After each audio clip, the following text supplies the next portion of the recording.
Hey everyone, and welcome. Today we're going to dive into one of the most powerful and maybe most overlooked pieces of human technology ever created. And no, it's not fire, and it's not the wheel, it's the story. We're going to explore how our ability to create and share narratives didn't just entertain us, it's what actually built human society. So, right off the bat, let's start with a huge puzzle. I mean, our brains really haven't changed all that much in tens of thousands of years. So, how on earth did we go from living in tiny, tight knit groups to building these sprawling, complex societies? How did we manage to scale up our social world when our basic hardware, our brains, didn't really get an upgrade? That's the big mystery we're going to try and solve. This really is a deep, deep puzzle. As our ancestors' groups got bigger and bigger, they ran into a massive cognitive wall. I mean, think about it. It's one thing to keep track of, say, 30 people, who's who, who's friends with whom, but hundreds? Thousands? That's a totally different ballgame. See, the problem boils down to this: a built-in, hardwired limit in our brains. There's just a maximum number of relationships one person can realistically keep track of before things just break down. And when a group hits that limit, it splinters. So for us to grow beyond these tiny tribes, we needed something revolutionary, a workaround. So what was that workaround? This is where it gets so cool.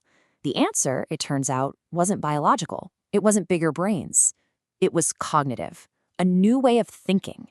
And it's all wrapped up in a compelling theory called the narrative intelligence hypothesis. Okay, so the big idea here is that our storytelling ability didn't just pop up out of nowhere. It grew hand in hand with our increasingly complex social lives. You really can't separate the two. And this is so important. It wasn't just about learning to make sounds or use words. It was about learning to structure our entire world as a story. Probably the best way to think about it is like this. We didn't get a hardware upgrade. No bigger processor, no extra RAM in our skulls. Instead, what we got was this game-changing new piece of software. And that software, that cognitive OS, was narrative. It let us run a completely different and much more powerful kind of social program. Okay, so that's a pretty big claim, right? If it's true, where's the proof? Well, we should be able to see the fingerprints of this software deep in our evolutionary history, and even in how we develop as infants. So let's go looking for those echoes. The foundations for this go way, way back. It all starts with the basic social smarts we see in other primates. But as early hominid groups got bigger and more complicated, the pressure just kept building for a better way to handle it all, which finally led to us and our secret weapon, narrative communication.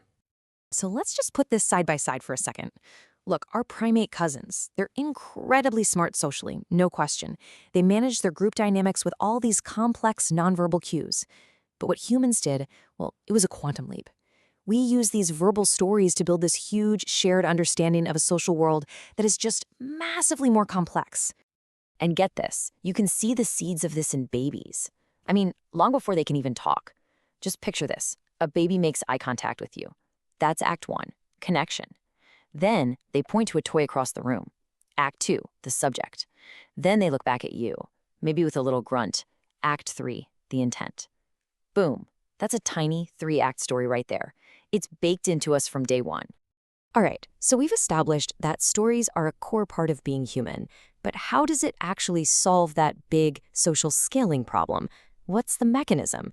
Well, it turns out it's all about being a shortcut, a massive cognitive shortcut. So let's go back to that challenge for a second. Just imagine you walk into a party with 100 strangers, and you have to figure out, from scratch, what every single person wants, what they believe, what they're going to do next. The mental energy required would be insane. You just freeze up. That's exactly the wall our ancestors were hitting. And the solution, it's a concept called interpretive priors. Now, I know that sounds super technical, but the idea is actually pretty simple. Think of them as mental templates, or pre-existing models that help us make sense of new stuff super fast. And in our social world, where do we get these templates? We get them from stories. Yeah, you can really think of stories as our social playbook. Every story we hear, from the time we're little kids, it installs these character types in our heads. The hero, the villain, the trickster, the wise old mentor. So now, when you meet a new person, your brain doesn't have to start from zero. It just flips through its playbook and asks, okay, which character type does this person seem to be? And that lets us make these super fast, efficient judgments about who to trust, who to avoid, and who to cooperate with. There's a quote from the research that just nails this. It says that fictional stories are a cultural tool to manage the cognitive cost of figuring people out in large groups. Stories aren't just fluff, they're a technology, a tool our culture developed to handle the insane mental workload of living in big groups. Okay, so this isn't just some dusty old story about our ancient past.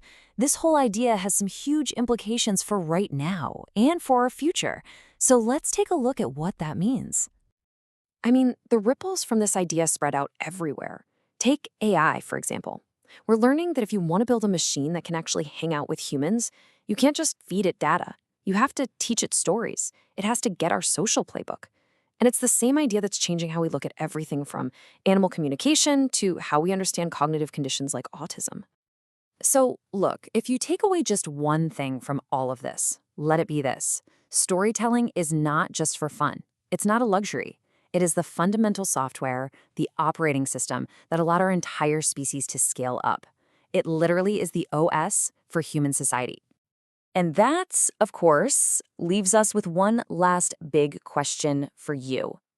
If stories are the code that builds our social world, the code that builds our reality, then you've got to ask yourself, what stories are you running?